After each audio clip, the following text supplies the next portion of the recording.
Matthew chapter 6, please. Matthew chapter 6.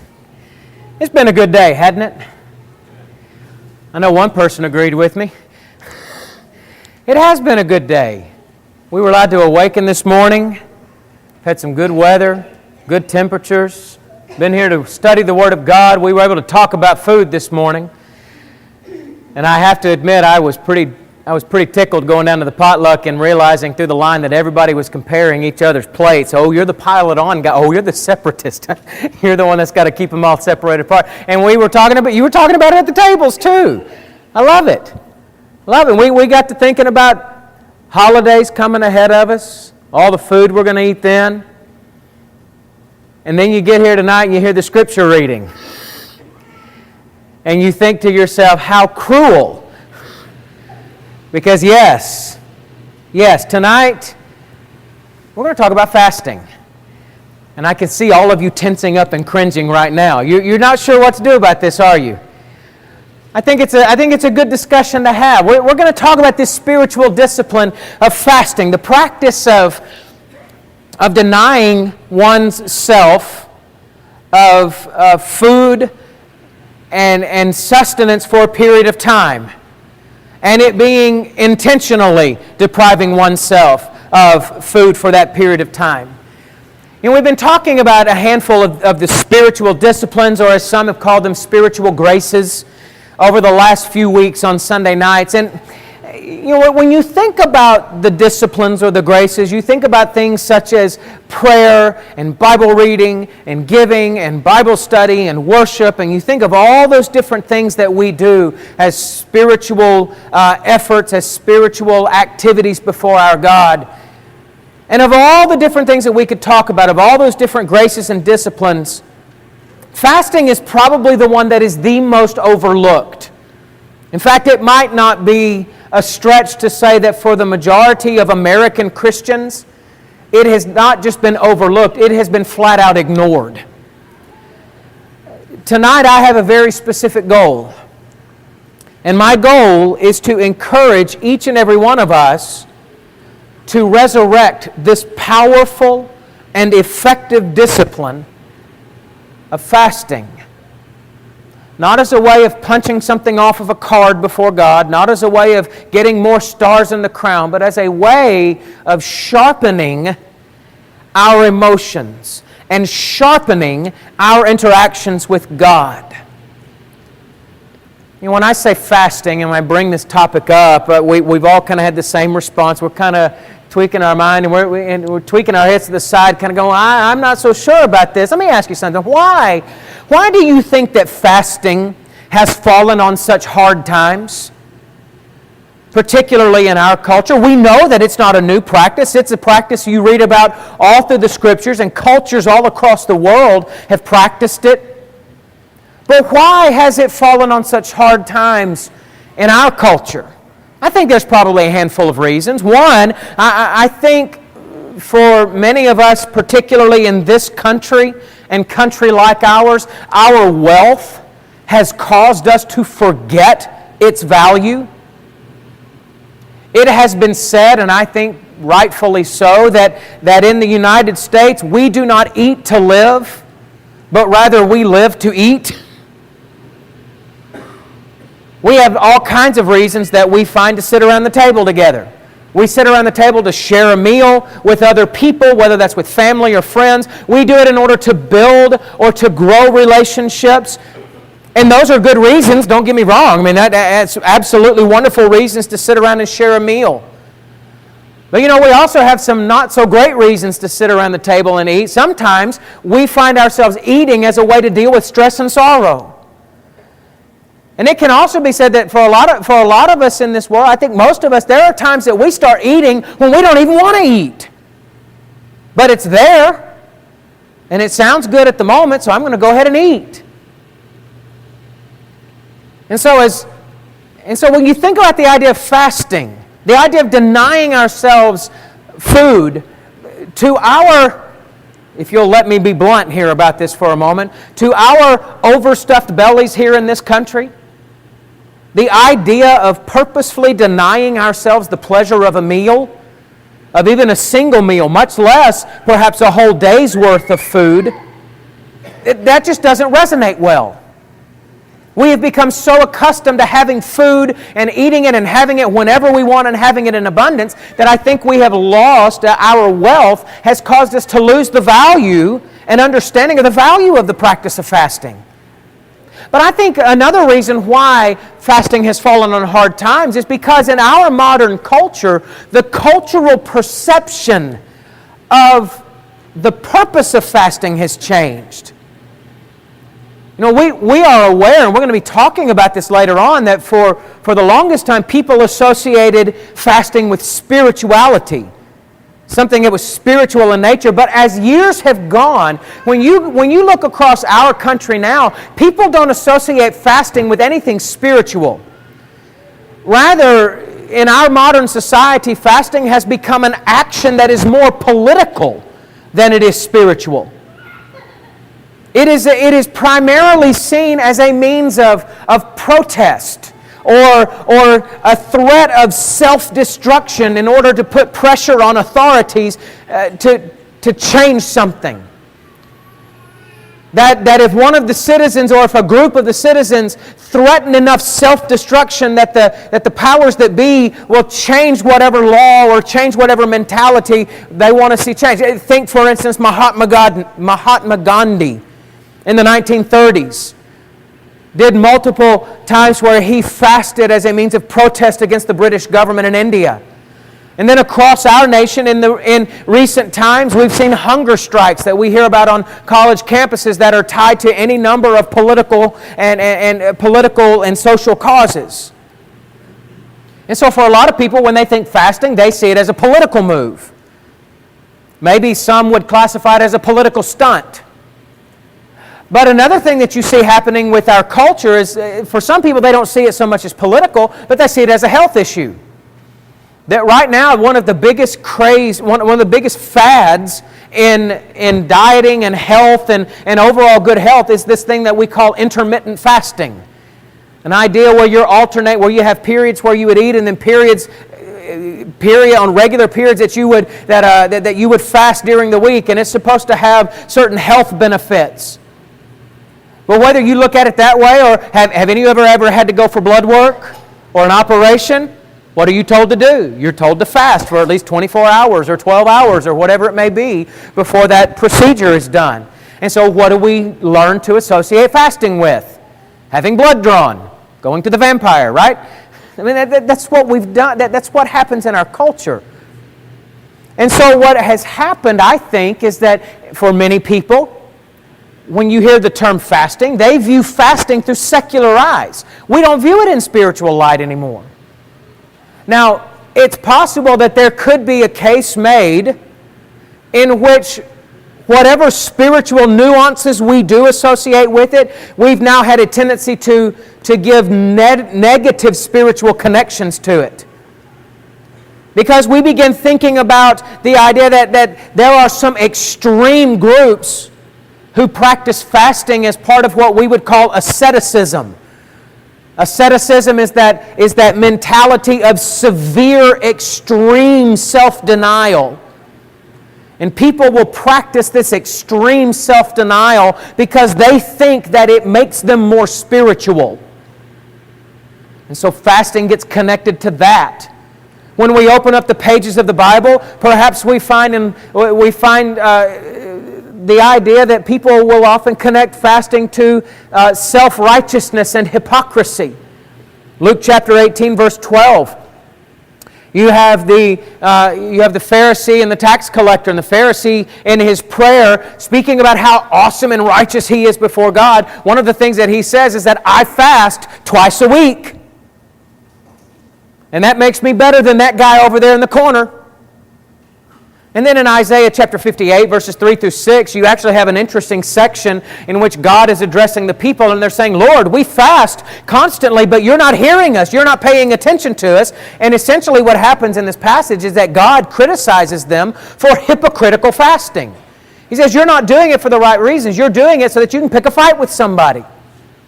And so I'm not going to look at this spiritual practice. I'm not going to listen to you during your fasting because you are doing it for the completely wrong reasons. And so you lay all these things out there. Maybe that gives us a bit of a picture as to how fasting is viewed in the modern eye. And I think this explains why it has fallen on hard times, why it is a practice that by and large, Christians in America, we just don't do it.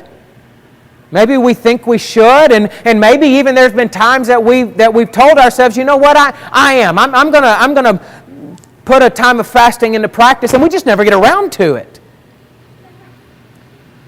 But if we're going to change that, which I think we should, if we're going to change that, I agree with what David Mathis said, that if we are to learn the lost art of fasting and enjoy its sweet spiritual fruit, it will not come with our ear to the ground of society, but with our Bibles open. You want to know what fasting is capable of doing for your spiritual life? Don't listen to the society at large. There may be things that you get to learn about what fasting could do for you in a secular sense, in a physical sense. But if you want to learn how it has a spiritual value, how it can sharpen your life, then we need to open up the pages of the Bible, amen? We need to look at what God has to say about it. So what does God have to say about it? What does the Bible teach us regarding this practice of self-denial?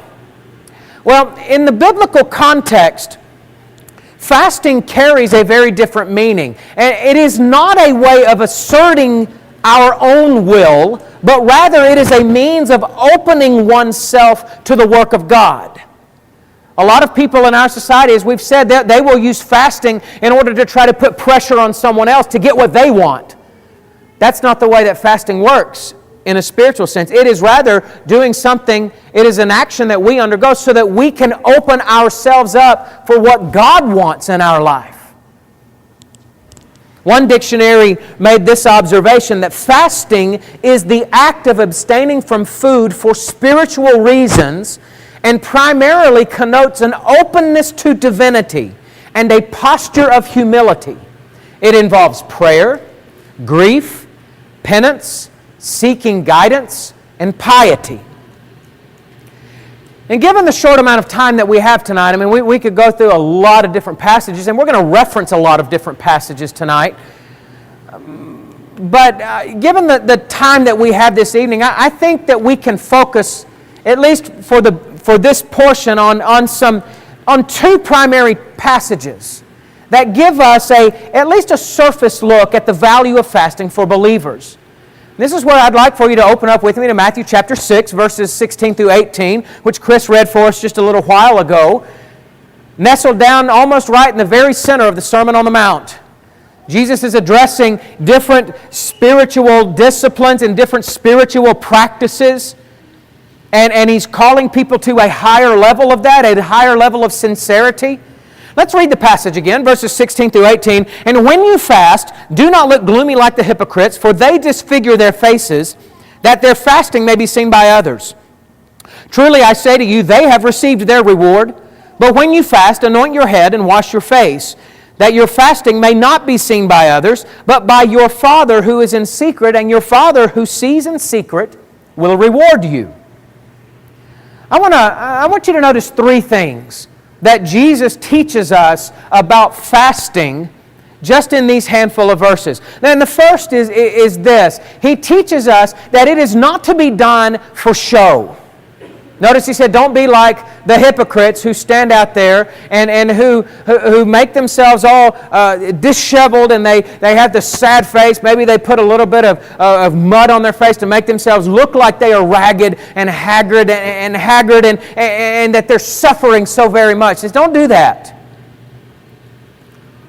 Because if that's what you do, then what we're going to understand is that you're only trying to be seen by men. You're not doing this for spiritual reasons. Fasting as a spiritual practice is meant to be done for our own benefit and not as a means of putting on a self-righteous show.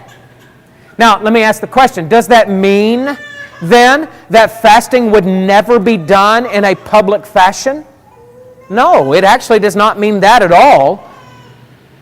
as you go through the Scriptures, there are several times in which congregations or the whole nation of Israel would engage together in a fast for a period of time. And that was going to be about as public as it could get. You had a decree going out from the Lord or from the king or from the leader. Everybody engaged in this fast. Everyone knew it was happening, but what's the difference? The difference is that what they were doing was a sign of humility, and we'll see some of this in a bit. It was a sign of humility. It was a sign of sorrow, perhaps. It had a genuine spiritual purpose, whereas what Jesus is discussing here is that this is not spiritual. This is arrogant.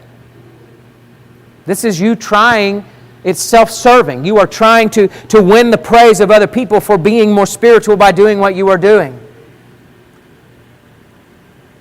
And when the fasting comes with a show and not humility, what we understand is that it is no longer about opening ourselves up to the work of God, but to the praise of man. So there's the first thing. First thing Jesus teaches us is that fasting is not to be done for a show. But the second thing that I want you to notice from this is that Jesus assumes that believers are going to fast.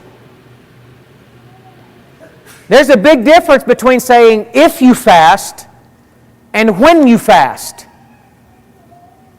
He assumes that believers are going to put this into practice.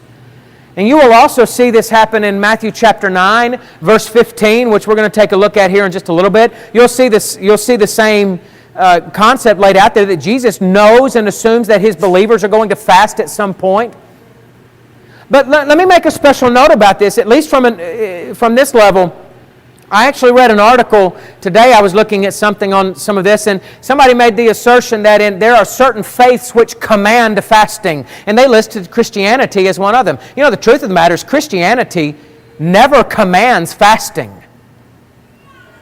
In the Old Testament, there was only one fast that was ever actually commanded by God to be done on a regular basis, and that was on the Day of Atonement.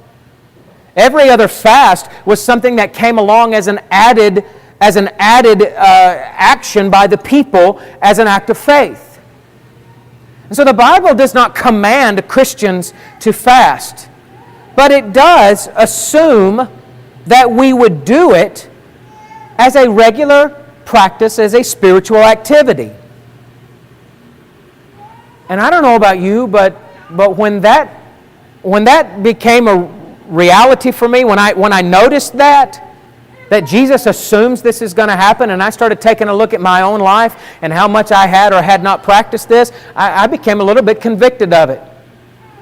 Here is something that, while not commanded, it is something that my Lord spoke of very frankly, and that He assumed that we were going to do, and yet I have not made this a part of my life.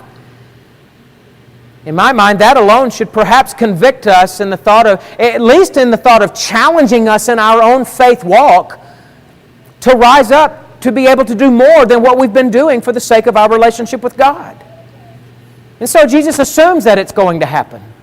But then the third thing that we find from this passage is that fasting, I want you to notice what it is connected to.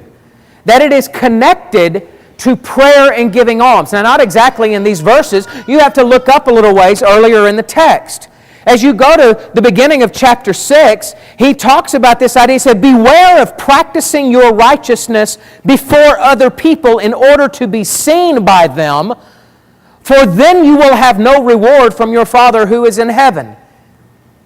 That's the beginning of this section. And he's giving the warning to not be hypocritical in those spiritual practices. And then he begins to discuss some very specific practices that God's people were aware of. One is prayer. The other is giving alms to the poor. And then he also mentions fasting. And in each of these, the idea behind it is don't do it in order to be seen by men, but do it so that you receive honor from your Father who is in heaven. Now, here's the interesting thing about it, at least in my mind, for modern Christians. Do we struggle with the idea of praying to our God? Not really. mean, you can talk about whether or not we struggle to do it regularly, but just as a simple practice, we don't struggle with the idea of praying to our God. We do it. We know we should, and we make it an active part of our life. Do we struggle with giving? Probably not. Again, one of those that we could probably make an argument we'd like to do more than we really are. But we don't struggle with those things, and yet for some reason, fasting is one of those that we have a tendency to overlook. But what should this tell us then? What this should tell us is that if prayer is an effective practice that sharpens our spiritual relationship, if giving alms and being generous to the poor is one of those actions that is an integral part of our faith walk with God and should be practiced, then fasting, there is something about fasting that makes it as powerful as that. That it will have some sort of effect that needs to happen in our lives. In fact, as you continue going through the Scriptures, when you think of fasting, what do you normally see it arm in arm with? Prayer. Prayer and fasting they go arm in arm everywhere throughout the Scriptures. We might even say, I think we could make an argument that what you'd find in the Bible is that fasting serves as a sort of enhancer of prayers. In some sense, it can make our prayers stronger. And you say, well, what do you mean by that? Well, skip ahead a couple of chapters. Keep a marker right here in this part of Matthew, but skip ahead a couple of chapters to chapter 17. In Matthew chapter 17, verses 14 through 21, the apostles come in contact with a demon that has possessed somebody, and they've been trying to exorcise this demon, and they can't do it. They can't make it happen. And as they go down through, beginning in verse 14, it comes up in verse 17, and Jesus answered, O faithless and twisted generation, how long am I to be with you? How long am I to bear with you? Bring the boy here to me. 18, Jesus rebuked him, and the demon came out, and the boy was healed. And the disciples came to Jesus privately, and they said, why could we not cast this demon out? And he said to them, because you had little faith. For truly I say to you that if you have faith like a grain of mustard seed, you will say to this mountain, move from here, and it will be moved, and nothing will be impossible. This is going to be embarrassing that I'm not going to have the passage that I want. Verse 21. Yes, verse 21. Thank you very much.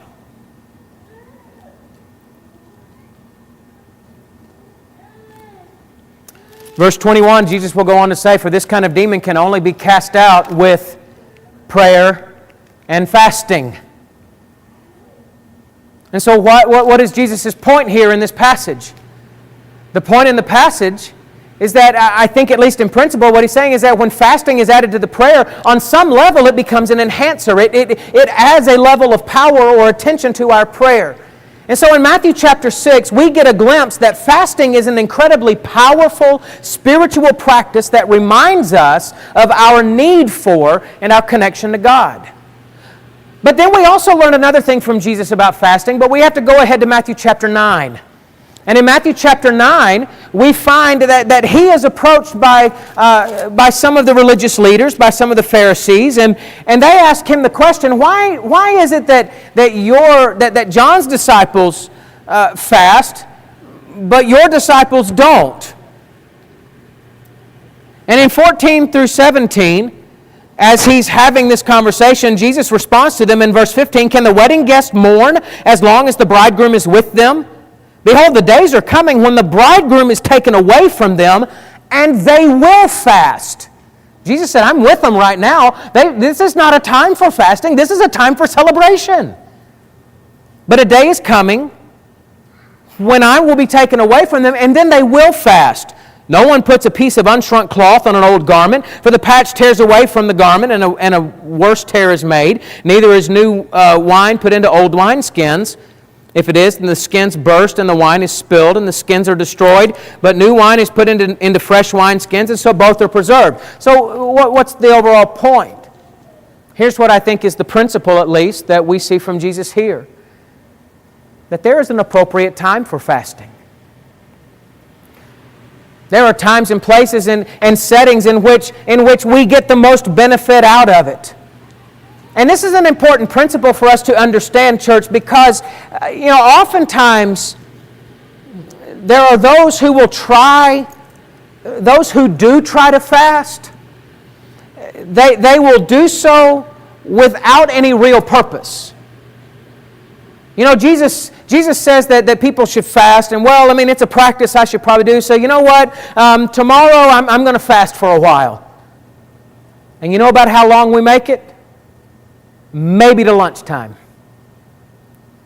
And we get to that first missed meal, and we start aching, and we start getting hungry, and we start hurting, and then we begin to cave. Our resolve begins to fall apart. Why? Because there was no real purpose behind it, other than to be able to say that I did it.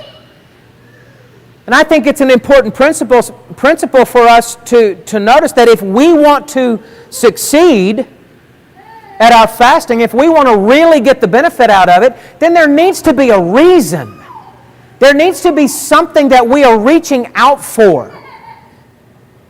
And thus the Bible teaches us that there are appropriate times and appropriate settings for fasting to take place among believers. Such as what? What are going to be the times in which we can gain the most benefit from this spiritual discipline? Let me give you a handful as we go down through the Scriptures. For one, we find that it is a time in which, as we've already mentioned, it strengthens our prayers. In Ezra chapter 8, verse 23, as Ezra is speaking about those who had come back from Babylonian captivity to Jerusalem, and they were afraid, they were nervous, they didn't know exactly what was going to lie ahead of them, but they said that they implored God. And in verse 23, it says, "So we fasted and implored our God for this protection and this care, and He listened to our entreaty." And so their fasting, when it strengthened the fervor and the focus of their prayer. We also find in Acts chapter 13, verse 3, what could be an example of this, that as Paul and Barnabas were being commissioned to go out on the first missionary journey out of the church in Antioch, it says that the elders and the church there, that the people in the church in Antioch, they all gathered around together and they knew what they were about to do, and they fasted along with their praying before sending Paul and Barnabas out on this mission upon a task, if you'll remember, a task that nobody had ever done before. Nobody had ever gone outside of this immediate region that we knew of on a specific mission trip. And they fasted and they prayed, and it strengthened and focused their prayer life. So we find there was strengthening in prayer. Other passages in Scripture show that fasting was done as a means of seeking God's guidance and God's preparation. In Judges chapter 20, verse 26, this is the chapter where you find Israel in a civil war. Again, it's 10 tribes, 11 tribes against the tribe of Benjamin. And they have fought for a couple of days, and things are not going well. And so the 11 tribes fighting against Benjamin, they finally stop what they're doing, and they spend a day praying and fasting. They are asking God in that passage, what are we supposed to do? Do we keep up this fight, or do we go somewhere else and do something different? And they received that guidance from God. In Acts chapter 14, verse 23, as Paul and Barnabas are out and they are appointing elders in the congregations that they had set up on that first missionary journey, that's not a task to be taken lightly, is it? Appointing the first elderships of congregations? How about appointing any eldership of a congregation? You better choose the right men, because if you choose the wrong men, you have a lot of trouble ahead for you, do you not? And so when they needed that guidance from God and that preparation for things coming up, what did they do? They prayed and they fasted to sharpen that interaction with God. We keep on going, and we find that that fasting is used in preparation for a major work. This is Jesus as He's out in the wilderness for 40 days. He spends 40 days fasting. And this is, if you will, kind of that final preparation before He begins that messianic ministry all throughout the region of Judea and Galilee. We find that fasting is used as a means of expressing concern for God's work. In Nehemiah chapter 1, Nehemiah had heard about the fact that the exiles had gone back to Jerusalem, and they'd had a good amount of time, but they weren't making any progress. The walls were still torn down, the foundations had been laid, a little bit of some things, but they were not making the progress that they should have made in bringing God's people back home. And it says that in this passage that he wept and he fasted because he was concerned about the work of God. As we keep on going, we find that it is a time, fasting is used as a time of expressing grief, when sorrow takes hold of your soul. 1 Samuel chapter 31 and 2 Samuel chapter 1 are both in conjunction with the same event. 1 Samuel 31 are the people of Israel. 2 Samuel chapter 1 is David and his men as they are grieving over the deaths of Saul and Jonathan.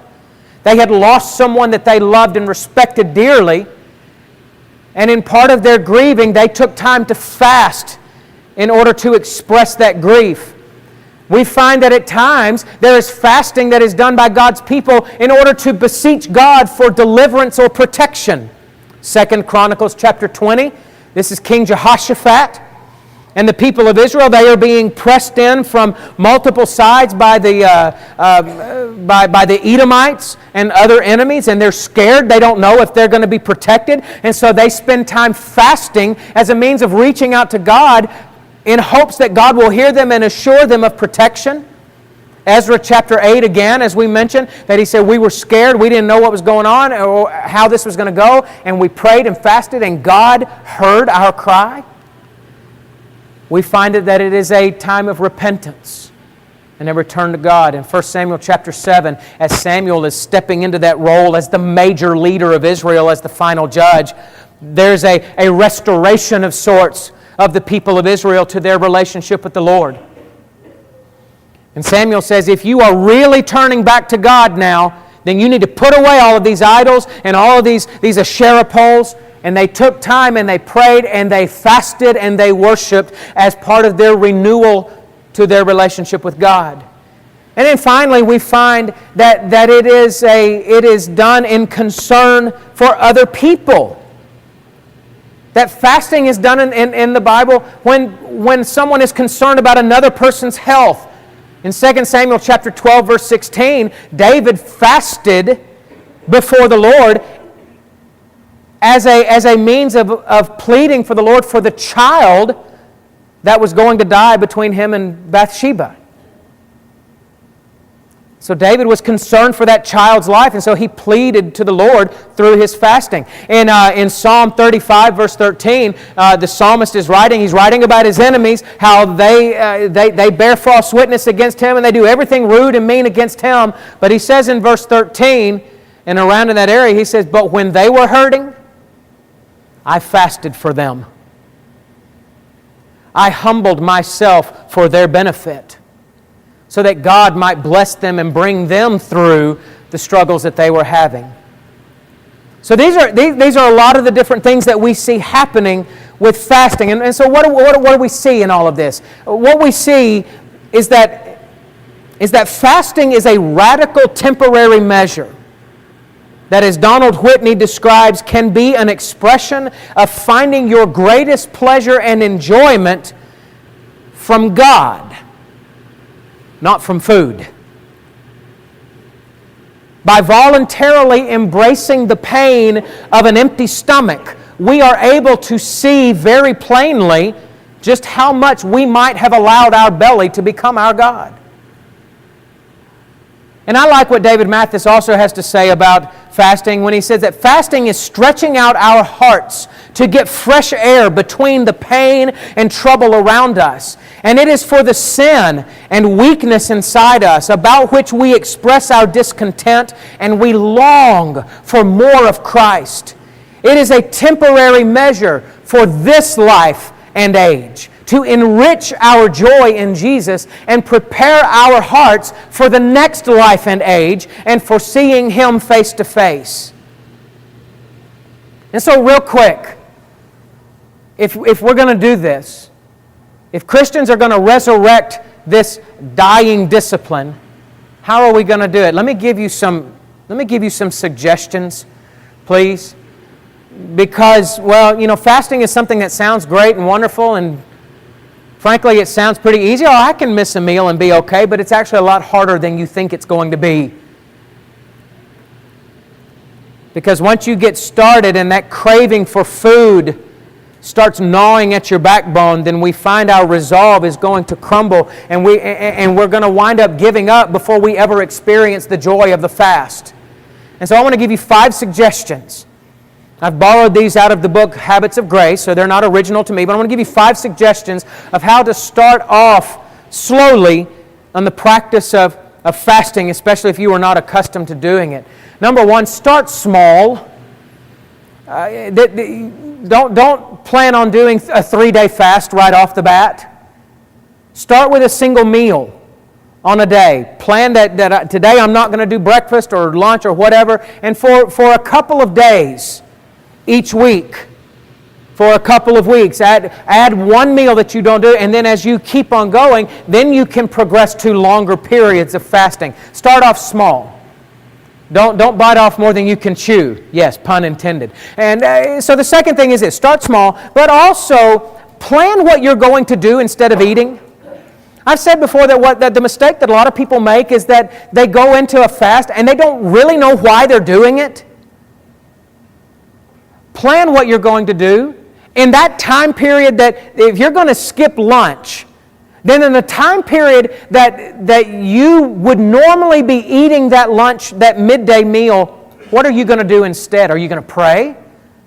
Are you going to open up and have a specific time of Bible study to try to help focus your mind on something? So plan what you're going to do. Thirdly, try different kinds of fasting. Now, different kinds, here's what I mean by this. Some fasting is going to be personal, individual, and private. But you can also, as we've already seen, fasting can be done with a group of people. Sometime it may be worth gathering up some of your friends or your family, or maybe as a congregation together, we decide on a time in which we are fasting together. Or you may choose to do it, or have that time where you're doing it on your own. Try different kinds. Sometimes it's easier to go through the period of the fasting when you know that there are others encouraging and doing the same thing with you. Fourthly, fast from something other than food. There are a lot of people who health-wise, they cannot miss a meal. That will actually do some damage to them and their body and their health. So find other things to be able to fast from. You may fast, maybe not from all food, but you may fast from a specific kind of food. You may fast from a certain kind of activity, or from some kind of technology or social media, or whatever the case may be. Martin Lloyd-Jones makes the observation that fasting should really be made to include abstinence from anything which is legitimate in and of itself for the sake of some special spiritual purpose. So figure out what it is that occupies a lot of your time and is important to you, that abstaining from that would actually be, you are legitimately abstaining from something that's an important part of your life for that period of time. And then finally, I would give you this observation: don't think about white elephants. And here's what I mean by that. When that hunger pang starts in on you, it's going to be tempting to think about the hunger, to think about the void that is there in your life for that period of time, whether that's food or it's something else. But don't dwell on the hunger pang. Instead, use the hunger pang as a cue to go to God. When you start thinking about food, hit your knees and pray to the Lord about whatever it is that you are fasting for. Because it will turn your focus up to Him, and you will keep your mind's eye focused on what it is, on why you are doing what you are doing. As we close out tonight, let me consider this, and I do want to make my own challenge, and we're going to be done. We have an opportunity this very week, that I think would be very appropriate for us to put this discipline into practice. On Tuesday, this nation is going to be going through another round of elections in which we are going to be selecting leaders for the next handful of years. And I don't think anybody is unaware of the fact that this is a pivotal process, this year especially. And so we need God's hand to be in this process. And so I would like to issue a call for fasting and prayer for those who are willing to join me on that day. However you want to do it, whatever you choose to fast from, I'm not going to tell you what to do. I will leave that up to you, but I would encourage you, implore you, that as God's people at Highland Heights, together we join in for a period of fasting on that day, and we pray to our God that His will be done in this process. Because if God does not rule this nation, we're bound for destruction. And we as God's people have things that we can do and be a part of. And it would be a great time for us to put this lost, dying discipline back into practice. Tonight it may be that you're here, and maybe this has not been a lesson that necessarily lends itself to an invitation, but we do want to offer one tonight. If you're here and there's something that we've talked about that has pricked your heart in a way that drives you to know that you need to get your life right with God, whether that is becoming a Christian, giving your life to Him in obedience to the gospel, or if you are a Christian and you've wandered away from the Lord, maybe this is a time where fasting would be